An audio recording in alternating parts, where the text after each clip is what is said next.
Let's have a little moment for the fit check. These, my bed is so dirty. That's so embarrassing. I'm so sorry about that. Yes, I did cut off the ends of my eyebrows. So now they, you know, snatched. Anyway, I'm just kidding. No, I dyed my hair. Again, the orange stayed for literally like 7 business days. And then I was like, I don't know. I feel like I don't love myself with light colored hair, and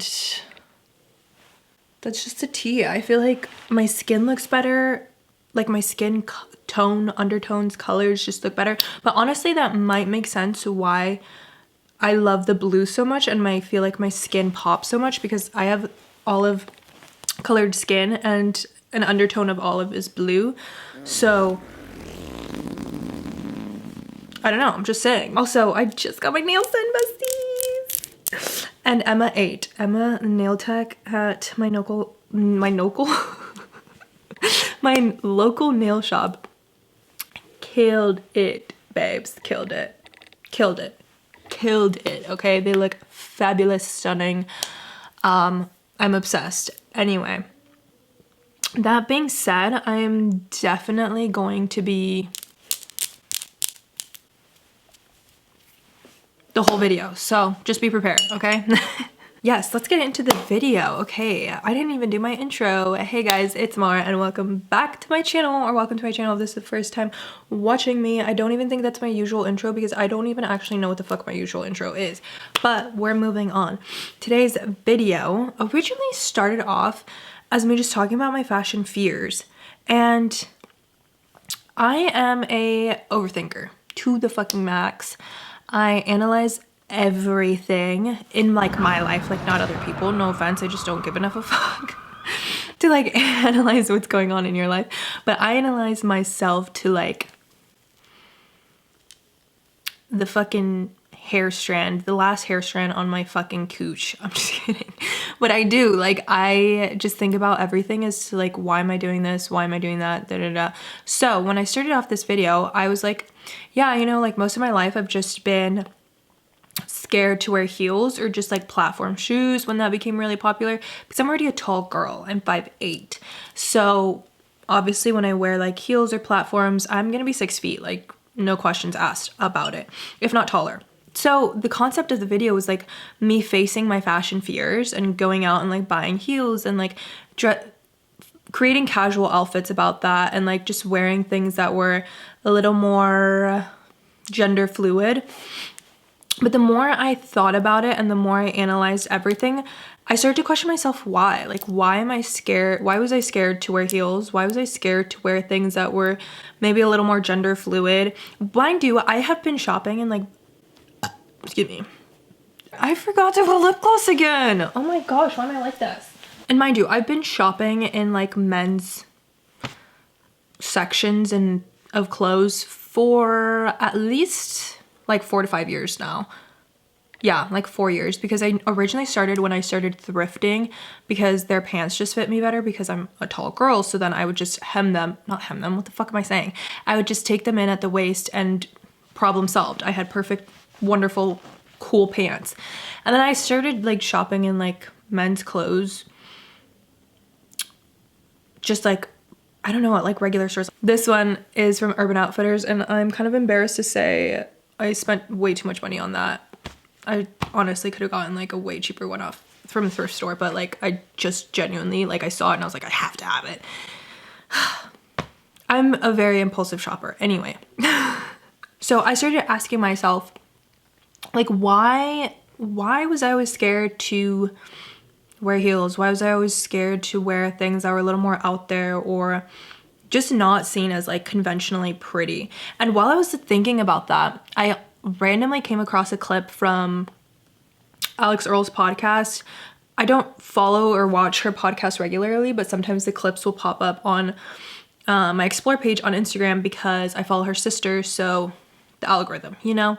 Anyway, they were talking about, I don't know, they were just like analyzing their fashion sense, and things they like to wear. And Ashton like made a comment of like saying that fashion is supposed to be fun. And that was kind of like what triggered my thought of being like, yeah, fashion is supposed to be fun. Fashion is supposed to be interesting. It's supposed to, like, to the core of my being, I believe fashion is art, and art is supposed to invoke a feeling, whether that's disgust because you fucking hate my outfit, whether that's confusion because you just don't get it.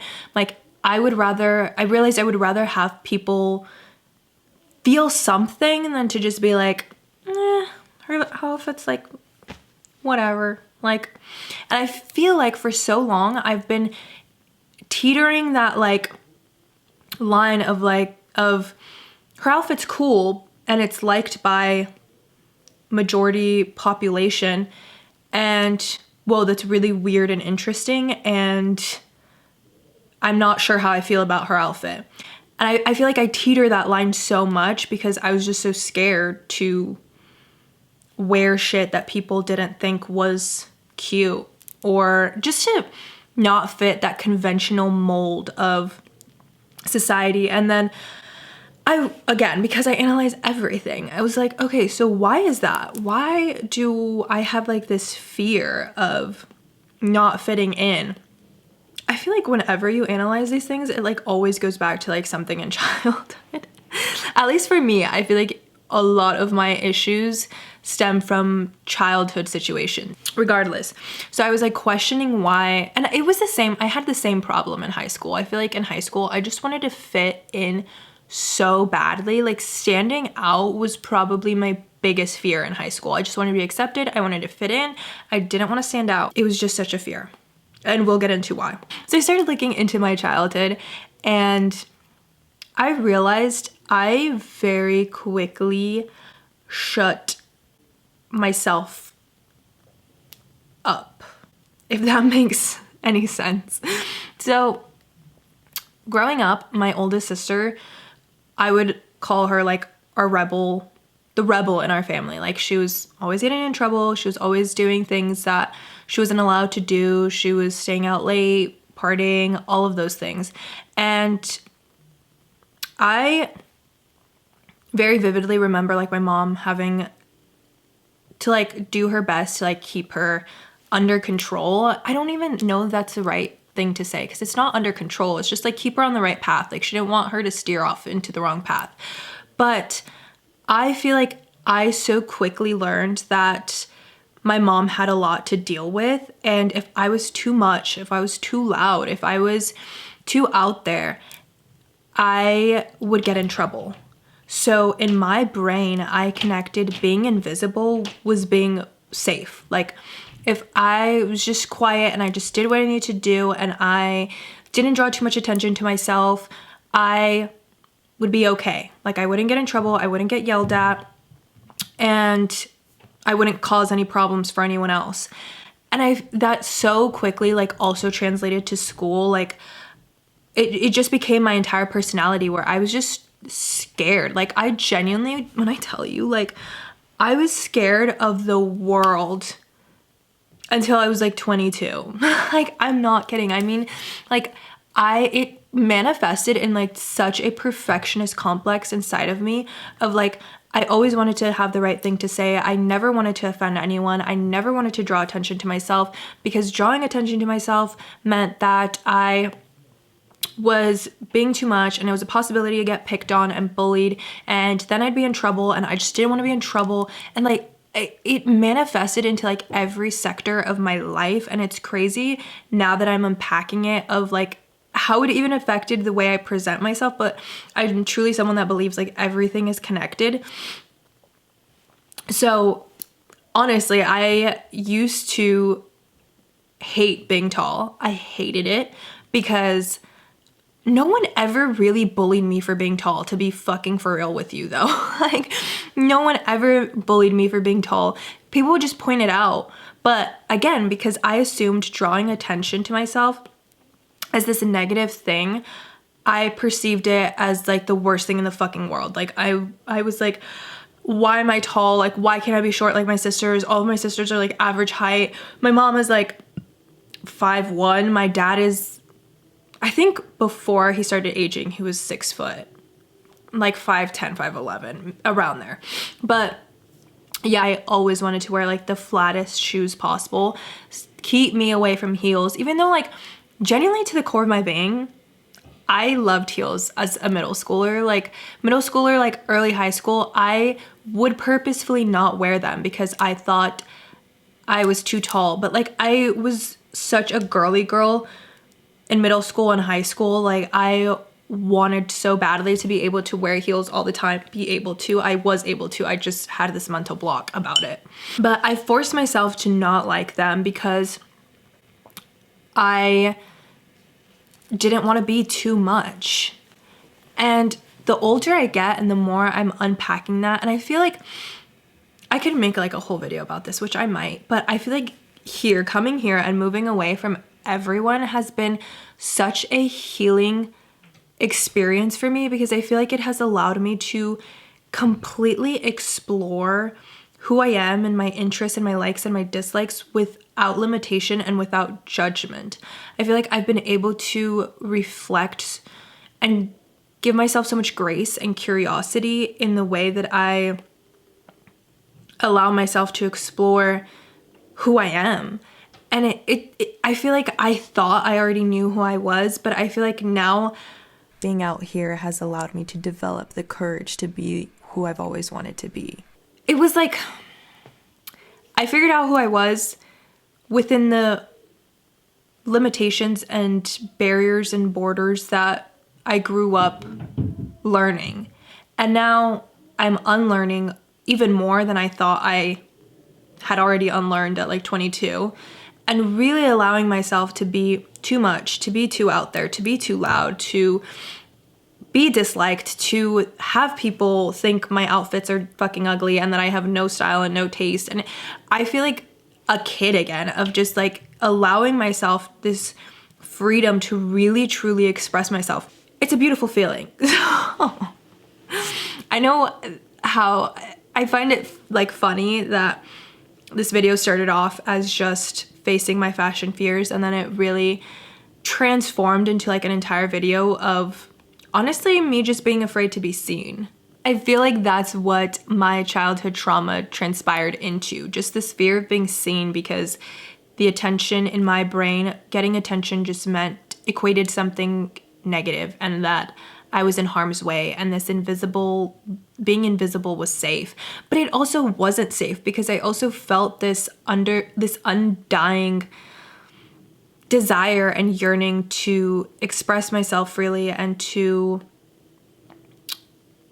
be seen and to be heard and validated. And I feel only now am I actually getting that opportunity to fulfill those feelings, because I'm listening to myself and I'm making the changes that I desire, and I'm allowing myself to express myself so freely. I feel like I just word vomit, you guys, but hopefully this is making some sort of sense. And I feel like the catalyst was definitely dyeing my hair, but that also came from this internal pressure of like, you're about to start your serious professional corporate life. Like, allow yourself the freedom to just scratch and like itch every creative desire you've had since you were a child. And I always wanted to dye my hair crazy colors when I was a kid, but my mom obviously said no. I don't know, just in her brain, my assumption is, I don't know verbatim, but that it was just not socially acceptable. And I completely understand that, especially coming as my parents were immigrants. They are US citizens now, but I'm first generation. So I completely understand like that coming from a first generation immigrant family, you want to assimilate as quickly as possible to American culture. So you, again, because attention is seen as negative.